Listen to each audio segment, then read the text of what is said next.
Aloha and welcome to Ehana Kako, a weekly program on the ThinkTech Hawaii Broadcast Network. I'm Keli'i Akina of the Grassroots Institute, and I welcome you. Today we're going to be talking about a very confusing issue, but this is your one-stop shop to make sense out of it. We're going to talk about OHA, the Office of Hawaiian Affairs, and Hawaiian sovereignty. OHA and Hawaiian sovereignty from the Akaka bill to the Native Hawaiian role.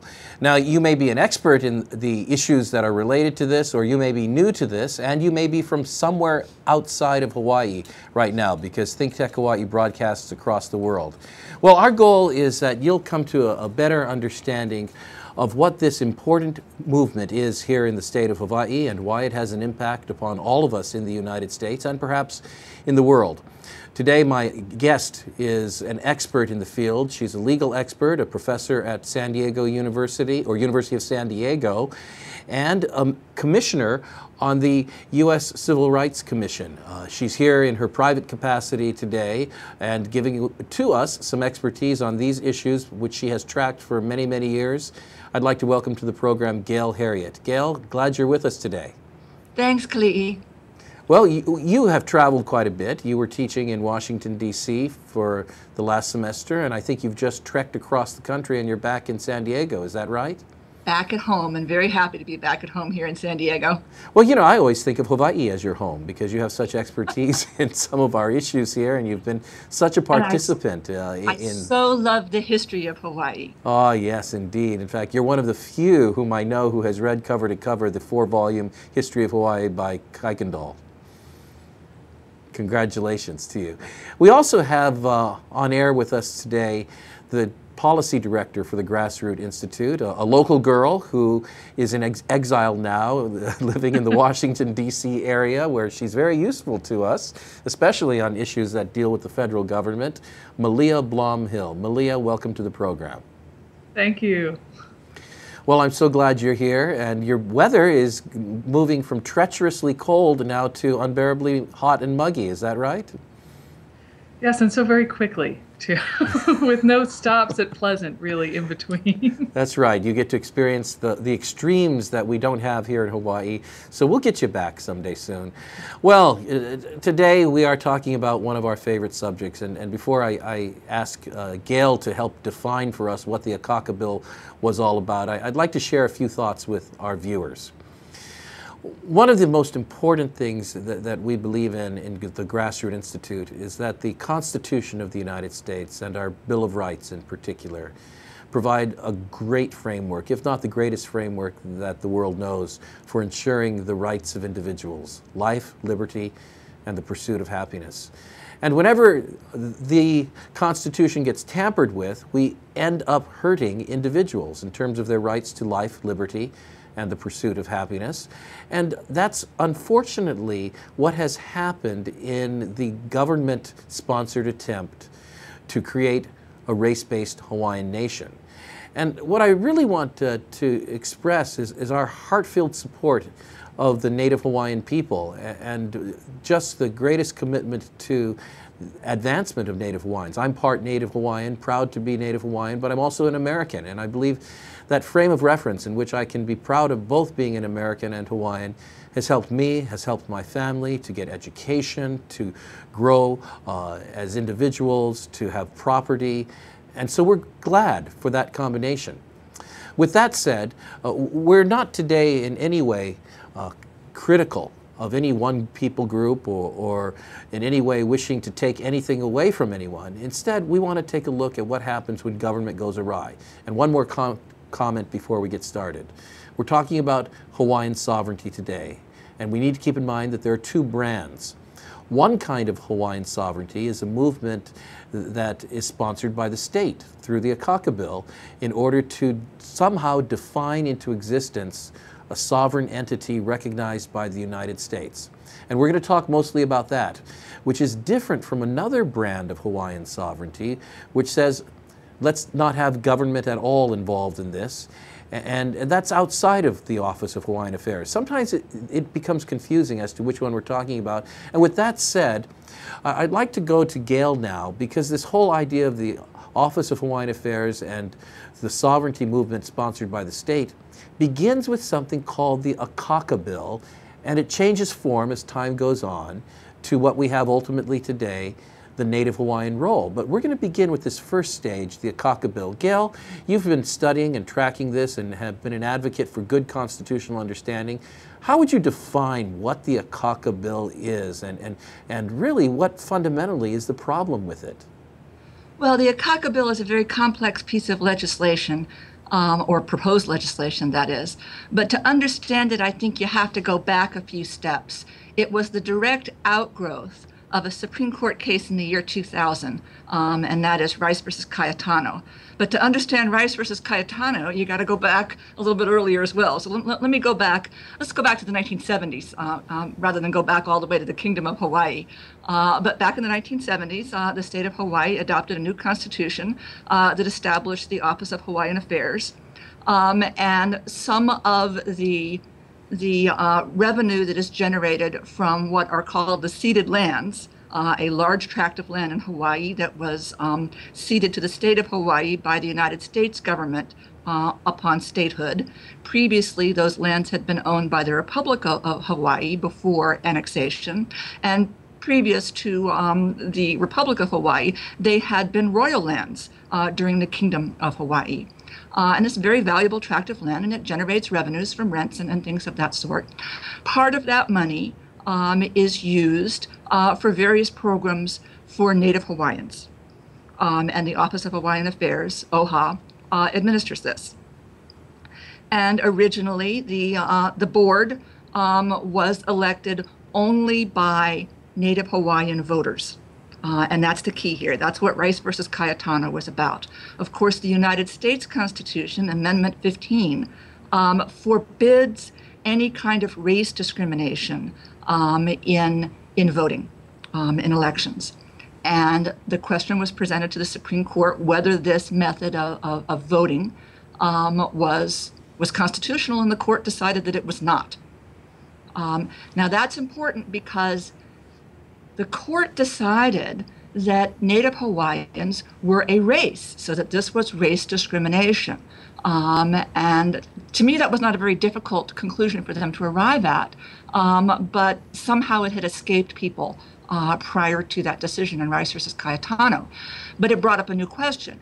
If the election method was unconstitutional under the 15th Amendment, then that meant that special benefits that go to Native Hawaiians in particular, as opposed to going to people who are poor or people who are in special need, or monies that go to preserve Hawaiian culture, but special benefits like business loans and home loans and such, those would probably be unconstitutional under the 14th Amendment.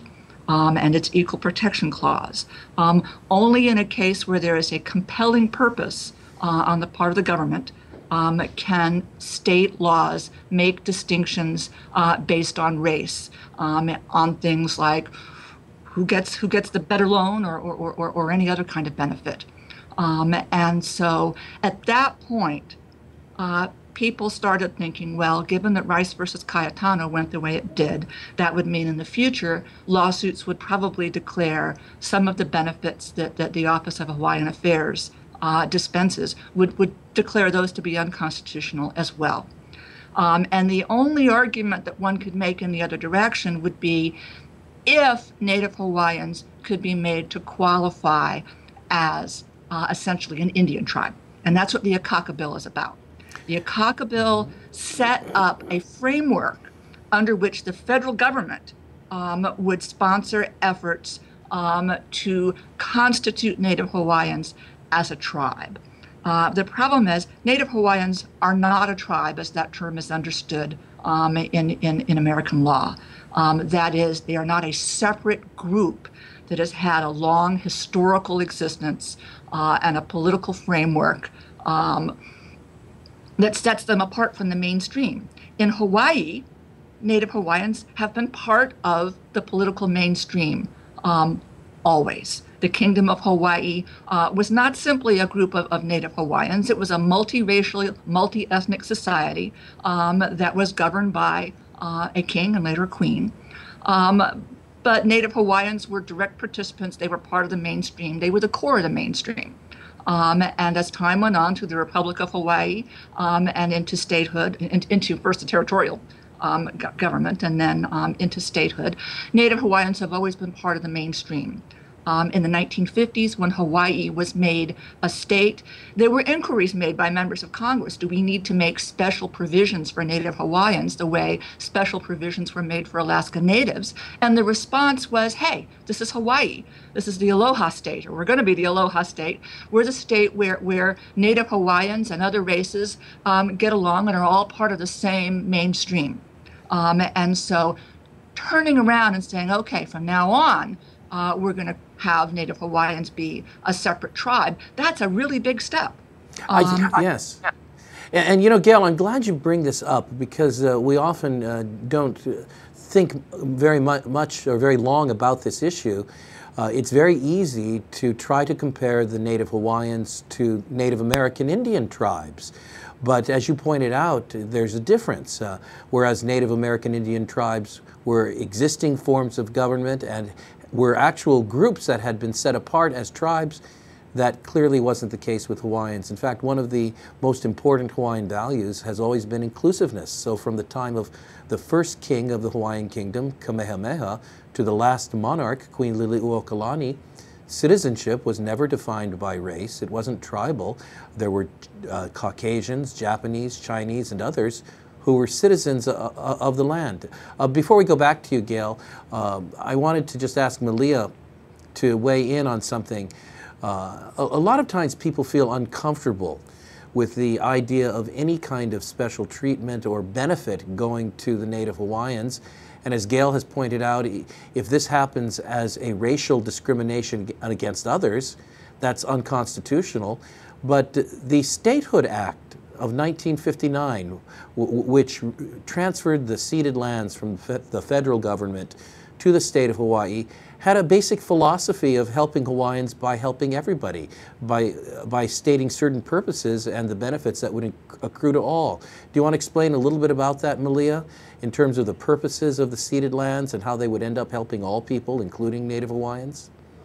I mean, I think that this is really how we in Hawaii sort of try to justify those two competing ideas, because we very much are about this inclusive society, and yet there's this feeling of, let's say, cultural obligation to Native Hawaiians. So a recognition that, you know, this is our roots and our history, and we somehow want to pay respect to that. So, you know, this becomes a very uncomfortable, very contentious issue in Hawaii politics, finding this balance between this desire, very understandable, to help Native Hawaiians, and, you know, feeling like there is some kind of historical, cultural obligation there, and staying on the correct side of Constitution, equality, you know, that sort of thing. And I think one of the ways that we do, one of the ways that so far we have managed to make these two work together to the extent that we have, is in this idea that we're not going to sort of strictly look into what it means to be a Hawaiian.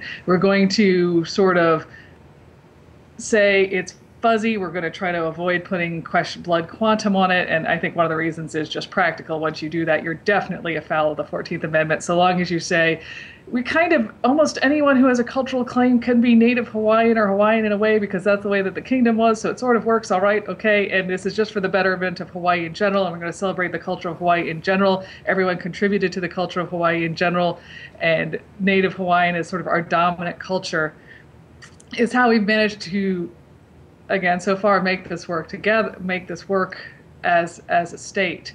And that's where we started to tread into dangerous territory is, as Gail said, when we start to try to reach the level of specificity you need to make these tribal claims, is where you start to run afoul of constitutional issues. And I think you're right. It's these tribal claims, the claim that the Hawaiian people are a tribe that is the most problematic, and I want to ask Gail to comment on that a little more in a moment. But first, I'm a layman when it comes to the law, so I'm not a legal scholar, but I tend to read the 1959 Statehood Act as having a basic philosophy that's non-discriminatory and yet provides for the needs of Native Hawaiians. It's because the ceded lands were handed over to the state of Hawaii on the condition that they be used for education for everyone, for land management for everyone, utilities for everyone, farming opportunities for everyone, and to meet the needs of Hawaiians. And if you take it in the concept of to raise the water level, when you raise the water level of all boats, you raise the water level of one boat in each boat, and do not segregate people into groups, you end up providing an environment in which Native Hawaiians, by virtue of the fact that everyone benefits, they benefit as well. But we get into a problem when we start to take apart these 5 values and say they're each 20%, so to speak, and then the Native Hawaiians have a quote-unquote legal right to the ownership of 20% on the basis of race, and they are a tribe that can use those assets. So I want to go back to Gail and just see, do you think I have, what do you think of my basic philosophical understanding of the direction of the 1959 Statehood Act? Is this a way of being able to look at the distribution to the good of all without being discriminatory? Well, it depends on how you do it. You know, it's true that the way the act is phrased is awkward in the sense that it refers or appears to refer to a particular group, and that particular group is a race. If it had said, if on the list was, you know, and for the benefit of whites, that would certainly have raised a lot of eyebrows, and would certainly have been unconstitutional. It says for the benefit of Native Hawaiians, but there are lots of ways to benefit Native Hawaiians, and that money can be used in a way that benefits Native Hawaiian culture in a way that redounds to everyone's benefit. Yes. When it comes to having benefits that go to particular individuals who are chosen because of their race, then you are in very, very serious constitutional trouble. And those who favored those benefits thought, and I think they're probably correct on this, that the best argument they could make would be that this group should be viewed the same way that Indian tribes are viewed. That's the best argument they can make for constitutionality, but it's still not one that's good enough to do it, because the very act of creating the tribe, that's an act that's performed on a race. You know, people might say that Native Hawaiians are essentially a tribe today, but it's simply not true under the law as it exists. That's right. You can't take a group that has had no particular, you know, political structure to it. There's no governing structure. There's no list. I mean, when we talk about tribes, we're talking about a polity that was in existence usually before the United States of America, although not always, that was somehow marginalized by the expansion of the mainstream culture. And that makes sense here on the mainland, that, you know, that you can see examples of it. But it's simply not the history of Hawaii. Yes. What's interesting is Hawaii has a much better history. Rather than marginalizing groups, Native Hawaiians brought groups like the Portuguese, the Chinese, the Japanese, you know, they brought those groups into the mainstream. And in the 1950s, when Hawaii was made a state, there was a lot of discussion of how Hawaii would be a good example to the rest of the nation. Yes. That Hawaii's history of racial inclusiveness was the best thing that the United States of America had going for it in terms of proof that it could be done well. Indeed. Yes. I'm sorry to cut that off there. We're going to go to a break and come back, but just to sum up, the Hawaiians, as you point out, we're not a separate tribe off from the mainstream, but we're highly integrated with all of the citizens of the kingdom. And secondly, we simply can't, as a government, create a tribe, and that's the fundamental problem of what the Akaka bill attempted to do from its inception in 2000 to its last form in 2012. This is Keli'i Akina talking with Gail Heriot, a professor of law, as well as Malia Blom, policy director for the Grassroots Institute. And we'll be right back after this to talk a little bit more now about the form that the Akaka bill took when it no longer was offered in Congress. We'll be right back after this quick break. Hello, I'm Martin Despang, and I'm the host together with the one and only Ali Amashta, and our show is called Urban Transcendence. And Urban Transcendence is about identifying where we have a unique situation of a vibrant city in one of the most beautiful natural environments. So how these two can coincide, sometimes conflict, how they could find reciprocity in the 21st century is what we're excited about. And we're planning on bringing in a diverse body of guests, both from the arts and the science and the established and the wise and the emerging generation. So hope you will join us. We'll always be on Thursdays from 1 to 2 p.m. Thank you. Welcome back to ThinkTech Hawaii Broadcast Network. This is the weekly program called E Hana Kako, which means let's work together. At the Grassroots Institute, we believe in uniting people to work for a better government, society, and economy. I'm talking with Gail Heriot, a member of the United States Commission on Civil Rights and a professor of law, as well as Malia Blom, policy director for the Grassroots Institute. And we're trying to give a basic overview of how the idea of the Office of Hawaiian Affairs and Hawaiian sovereignty has evolved from its inception through the Akaka bill, which we've just talked about, into other forms. And one of the things that we have to understand is that when the Akaka bill was no longer, or well, when it looked pretty clearly that Congress would not pass the Akaka bill, other measures were sought. And Malia, we at Grassroots Institute have kind of monitored some of this, a little bit of a cat and mouse game to embed Akaka bill language in other bills. You can go ahead, Malia, and comment on that. Now you're in the fun of politics. Yes, the fun. Just of the fun, or not fun, politics, which is that, faced with the fact that, there's just too much opposition in Congress, for various reasons, some of it ideological, some of it political, despite all these attempts to fight compromise in different versions and such, Akaka bill just eventually stalled to the point where its supporters pretty much figured it was dead. But there's more than one way to skin a bill.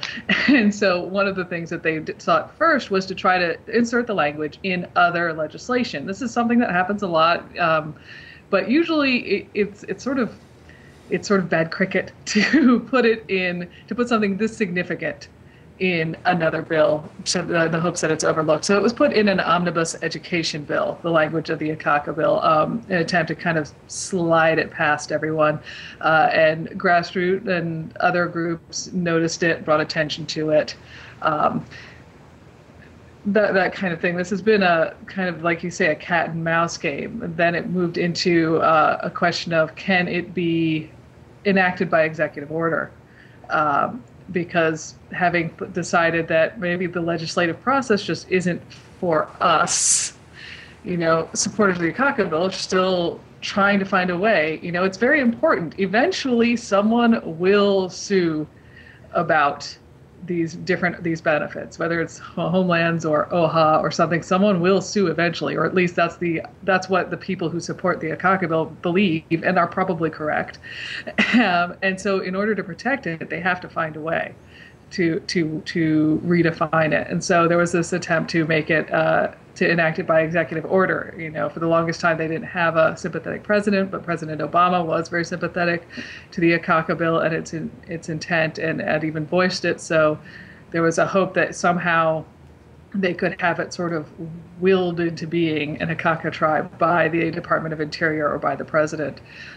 That also has not taken place, at least not yet. But yes. I will turn that over because Gail was a huge part of that. So I don't want to I can't tell the story better than she can. Well, I think that Gail has a great perspective on the attempt to get the President of the United States to sign into law through executive action something which Congress has stood against and something which has run afoul with the United States Supreme Court. But before we go to Gail then, we move from the Akaka bill as a piece of legislation proposed in Congress, which failed, and then following the death of Senator Inouye and the retirement of Senator Akaka, we see other attempts to keep it alive, including embedding the language, sandwiching, so to speak, in other legislation, and then a very bold move of trying to bypass Congress and the Supreme Court altogether and get the President of the United States to use his executive action. Gail, this has been of particular interest to you, and you have weighed in on that along with some of the other commissioners on the United States Commission on Civil Rights. Yeah, the U.S. Commission on Civil Rights took an interest in the Akaka bill back during the Bush administration. And a briefing was held. I was not on the commission at that point, though I was asked to testify as a witness, as a legal expert at that briefing, and was later appointed to the commission myself. And the commission issued a report that recommended against the Akaka bill. So this was an issue that we were basically keeping an eye on during the Bush administration. And as a result of that report, or at least partly as a result of that report, the Bush administration announced that they did not support the Akaka bill. So, fast forward to the Obama administration, when the Akaka bill essentially died on Capitol Hill, President Obama announced that he would be willing to enact this essentially by executive order or by whatever executive authority he might have. And this, frankly, surprised many of us on the commission.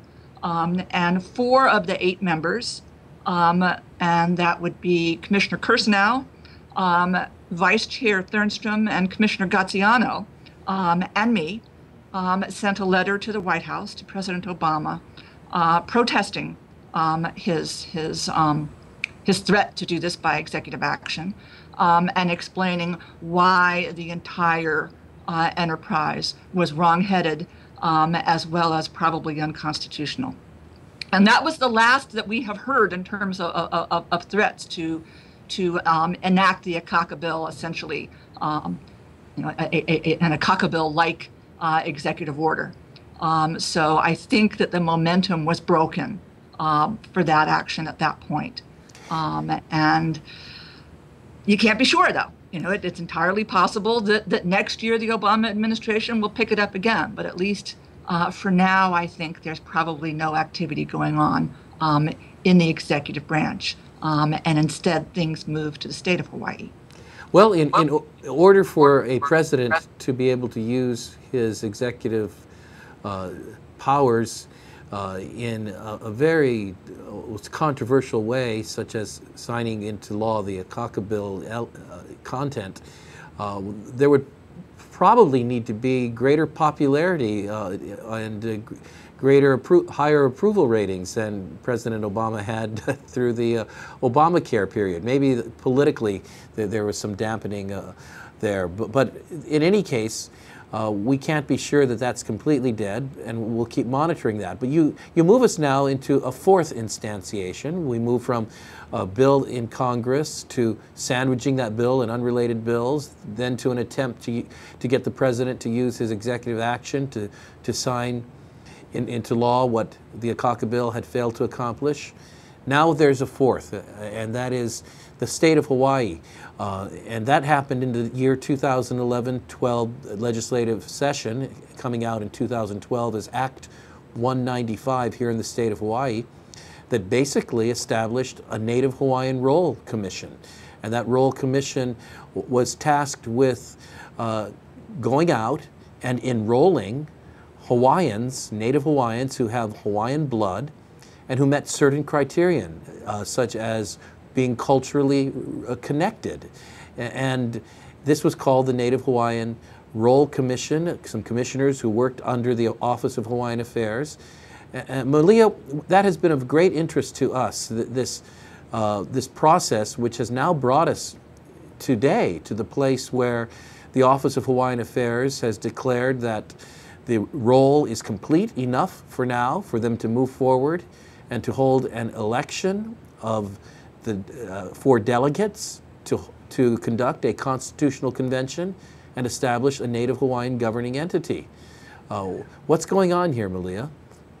Well, the role is an interesting exercise, not least of all because we've had various OHA trustees themselves sort of voice their own, opinion that the lack of interest among Native Hawaiians in the role when they first, pardon the phrase, rolled it out, is significant in terms of whether Native Hawaiians are really interested in the process. You had an interview with Trustee Stender where he basically said, maybe we should take the hint.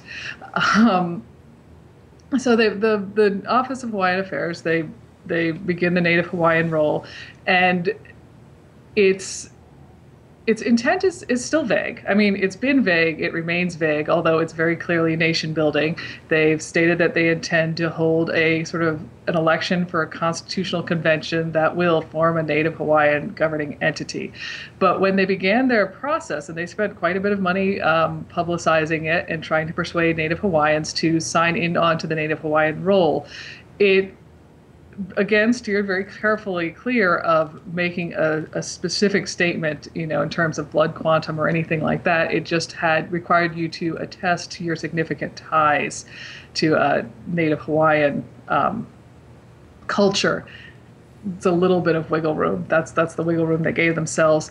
And you also had to sign something of an affirmation, yes. An affirmation, almost a loyalty oath, to be honest. Basically, I affirm the unrelinquished sovereignty of the Native Hawaiian people and my intent to participate in the process of self-governance. And, this is just speculation, but given that this has become a contentious issue, even in the Native Hawaiian community, you have to ask, is that affirmation part of the reason for the lack of enthusiasm? Because it seems to signal that if you agree to be in the Native Hawaiian role, you are saying that as a Native Hawaiian, I want sovereignty, and yes, that is how I'm going to vote. It's a very odd way to approach voter enrollment, one of the many irregularities of the process. And we could just keep listing those regularities all along. If you've seen their ad when they, well, I'm getting ahead of myself. The first effort to enroll Native Hawaiians it didn't get a great response. I believe they only got some 20,000 or so people signed up, a distinct minority of Native Hawaiians in Hawaii or in all of the U.S. And so they sought the following year for the legislature permission to add Native Hawaiian names to the roll by other means. This basically meant, and this is something that we think is worthy of investigation, dumping names that had basically signed up for other things via OHA. Basically, OHA mining its mailing list, so to speak, in casual way, to juice up the participation on the roll, to say the roll is now complete enough that we have enough people to vote. That took them up to about 150, 170,000. About 130, almost 130,000. Okay, so they took them up to about 130,000 names. Then at the end of the 2014 legislative session in April or so, they announced that they were going to open the enrollment again. They're going to do this one last push to enroll yet more Native Hawaiians because they were planning to have this vote this year for these delegates to this convention. And so they were going to open it one more time and make another push to sign up more people to the role. And this is, from my perspective, one of the more interesting things, because the marketing effort for this made a distinct point of talking about the steps in their plan. And it was, the Native Hawaiian role leads to this AHA, this convention, which, is part of state recognition, which will lead to federal recognition, which will lead to international recognition. So it was very direct about the process of nation building. Now, they were not direct about how they plan to achieve federal recognition and international recognition, or recognition for what. Yes. But it's set out there as the goals. When we come back from a short break, I'm going to ask Gail to comment on some of the constitutional aspects of what has taken place with the Native Hawaiian role. This is Keli'i Akina. You're watching Ehana Kako on the weekly ThinkTech Hawaii broadcast network. We'll be right back after this.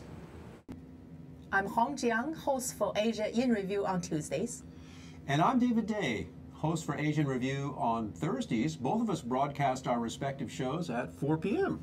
And my topics tend to deal with questions related to environment, culture, history, and sometimes human rights.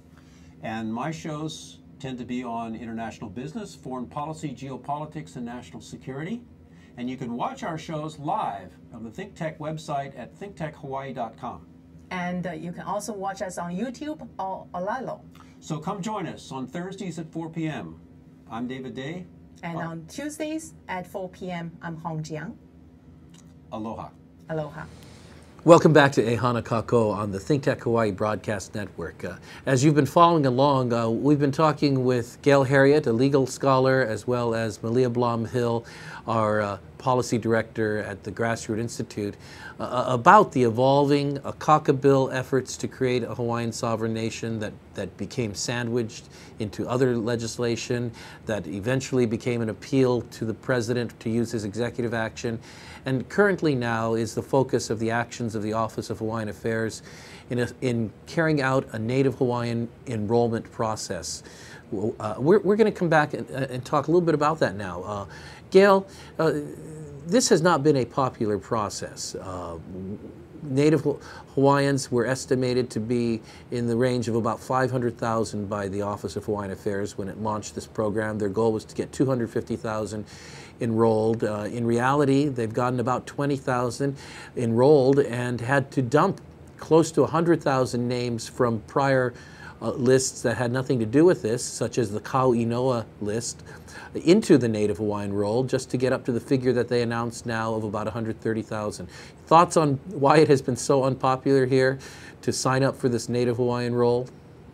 Well, I think one possibility is that a lot of people saw it as, maybe not such a bargain. If you are required to make an affirmation of your belief in the unrelinquished sovereignty of the Native Hawaiian people, that's quite a statement that you have to make there. And you have to start thinking, well, okay, this whole enterprise has been undertaken because Rice versus Cayetano, the Supreme Court case in the year 2000, led many legal experts to the conclusion that probably the benefits that OHA gives to some Native Hawaiians are in constitutional jeopardy. But in order to create this what is supposed to evolve into a sovereign or semi-sovereign tribal group, you got to start thinking, well, they're going to have taxing authority. They're going to have legal authority over me. I don't know about you, but I wouldn't be very keen to sign up for such a thing.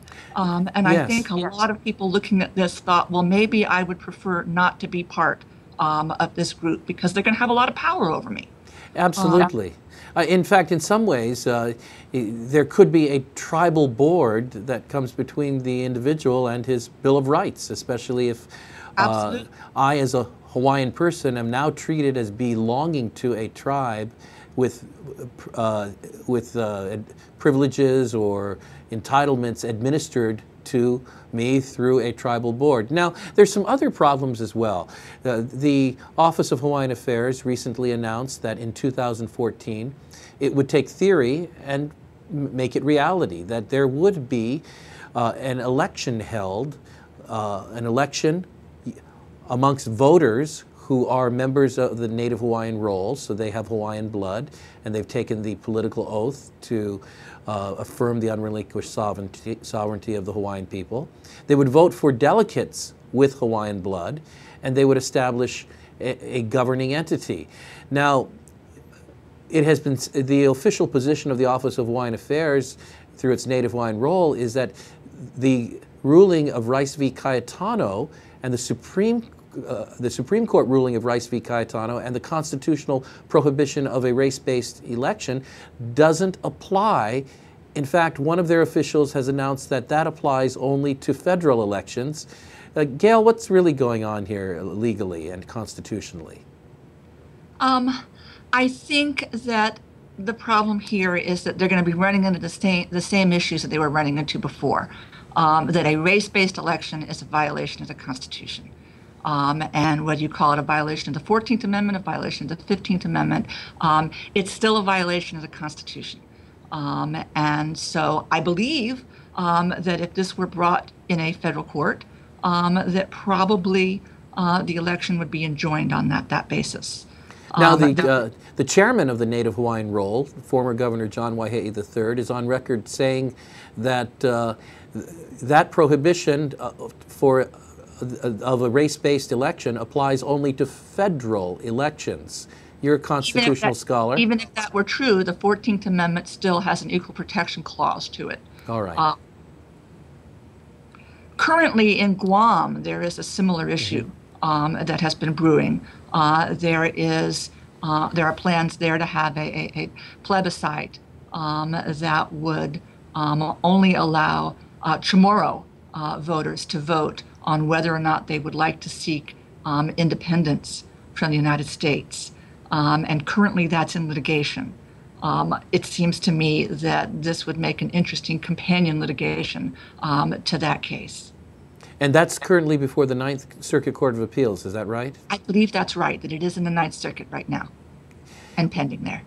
Well, this is just a fascinating episode taking place. Let's just speak practically for a moment now. Malia, do the Hawaiian people, and you know Hawaii, it's your homeland, do the Hawaiian people need to have a sovereign, politically sovereign nation in order to benefit in terms of self-determination or in terms of advancement, either as individuals or as a people group? You know, this is one of the things that I think is frustrating, and when you're a think tank in Hawaii, because we've fallen into this idea, and it's a modern idea. It's very much of the fashion that we need to help people by helping them in these discrete groups, as opposed to, you know, you talked earlier about raising the water for one boat, raising it all. You know, one of the things that we do at Grassroots is we look at policy that will help Hawaii as a whole. We hope that when we're helping Hawaii as a whole, we help everyone in Hawaii regardless of race. And, you know, these are the more effective responses. You know, so when we say this kind of education reform or this kind of tax reform will help Hawaii, we are actually saying this kind of reform helps Native Hawaiians specifically. But, you know, in keeping with these principles of equality, we don't approach it that way, and I don't think it's necessary to. You know, OHA, the trustees at OHA who have criticized OHA's nation building have basically said, you know, I don't think we're really helping Native Hawaiians anymore. We've gotten obsessed with this nation building thing, and we've gotten away from how to help Native Hawaiians. And one of the things that we always sort of, you know, as people in Hawaii respect about OHA when we do, is that they are trying to preserve a culture that is important to us, and that they are trying to do so in ways that sort of help Hawaii as a whole. That the extra effect, you know, the double effect is that it helps Native Hawaiians, but the intent is to help our people as a whole, our state as a whole. And I think, you know, this too great a focus on the Akaka bill as the only step forward has counterintuitively sort of held things back, because all of the focus of all of this effort has been on lobbying and marketing and publicizing this election and enrolling people. All of this effort has been spent on that, when it could be spent in ways that, practically speaking, would be a lot more useful and a lot more helpful to your average Native Hawaiian family. Yes, indeed. In fact, we've had two trustees of the Office of Hawaiian Affairs now on record saying that the money would have been better spent in actually helping with the problems of affordable housing, education, and other needs of the Hawaiian people and all people. You know, Gail, I want to say thank you to you for a piece of analysis that you've stood strongly on, that has been iterated in the writings of the U.S. Commission on Civil Rights and a subsequent letter by 4 members, and that is that the notion that the Hawaiian people were a tribe is historically and legally fictitious. And so efforts to tribalize the Hawaiian people are very pernicious indeed. And we did have one of the sitting trustees admit that, in an interesting phrase, you know, Keli'i, most of us Hawaiians are mostly something else. And for all of us who live in Hawaii, we are everyone. We have children and wives and family who are Chinese, Japanese, Caucasian, Filipino, and the list goes on. So the idea of putting the Hawaiians into a tribalization, a tribe, for a legal maneuver, it just doesn't fit with the reality of the culture here, nor with the spirit of inclusiveness. Gail, you are certainly one of the true lovers of Hawaii. I consider you Hawaiian at heart and would always call you a Hawaiian. Any last words in the last minute before we close off today? You guys need to invite me to Hawaii. Okay. Well, we absolutely do. You are invited to Hawaii. We want you here. Malia, any words before signing off? No, I want to come too. That's right. This is your home. We got to get you back here. Well, for all of you out there watching, I know how confusing this issue can be, and I'm so grateful for the resources that Grassroots Institute has in being able to reach out to Gail Heriot and so many others like Gail who care about the Constitution, who care about Hawaii, who care about Hawaiians and all Americans for that matter. So I thank you, Gail. You are a great resource to us, and I appreciate it. And Malia, you as well, in terms of your scholarship as you direct policy writing for the Grassroots Institute. In a prior program, I shared my deepest thoughts on this issue. I'm proud to be a Hawaiian, and I'm proud to be an American. And I don't see any conflict between the two. I believe that we in Hawaii have a wonderful culture and something that is well worth preserving. But part of that culture is a recognition of a very important concept that is accepted by Americans who hold dear the Constitution and the Declaration of Independence. And that is that under the law we are all equal, and we are endowed by the Creator with certain inalienable rights, life, liberty, and the pursuit of happiness. And when we stand for each other's life, liberty, and the pursuit of happiness, we all flourish. We all flourish under the Constitution of the United States. Thank you for being with us today. I'm Keli'i Akina with the Grassroots Institute. Thanks to Jay Fidel, our producer of ThinkTech Hawaii, and visit us on www.thinktechhawaii.com. Much aloha to you until next week.